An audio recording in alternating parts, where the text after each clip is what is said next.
తిరుపతి రెడ్డి ఎందుకు ఇట్లా చేసిండో మాకు కూడా తెలుస్తలేదు. ఒక యూనివర్సిటీ లంబడి వాళ్ళు ఉండొద్దు ఇక్కడ అనే వాళ్ళు ఇట్లా కుట్రతో చేస్తుండ్రు సార్.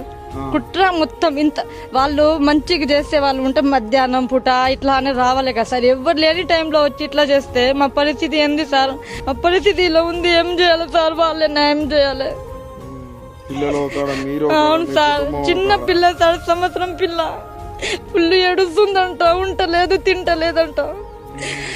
ఏం చేయాలో? ఇంకా నాకు కొడితే ఆ రోజు మొత్తం నొప్పి, నాకు ప్రెగ్నెంట్.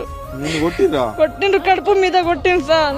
నైట్ మొత్తం భాస్కర్ హాస్పిటల్లోనే ఉన్నా నేను. అంటే ప్రెగ్నెంట్ లేడని కూడా చూడలేదు సార్. జుట్టు పీకి పాడేసింది నాకు బయట. మా ఆయన వచ్చి లేపిండు, కడుపు మీద తాకిందని ఏడిసింది ఫుల్. అప్పటికి హాస్పిటల్ కు తోలుకోపోయిండ్రు. నైట్ మొత్తం భాస్కర్ హాస్పిటల్లోనే ఉన్నా సార్ నేను. ఏమైందమ్మా అంటే స్టమక్ పెయిన్ వస్తుంది మేడం. ఎందుకంటే మా సంవత్సరం పాప సార్. ఇంటికాడ వదిలేసి ఇక్కడ ఉండాల్సి మా అమ్మ దగ్గర ఉంది సార్. ఊర్లో ఉంది, ఇక్కడ ఇంత దూరం ఉంది సార్. ఊరితే వికారాబాద్ డిస్టిక్ అక్కడ సైడ్ ఉంది. చిన్న పాప సార్, ఫుల్ ఏడుస్తుంది. మాకు న్యాయం చేయాలి సార్.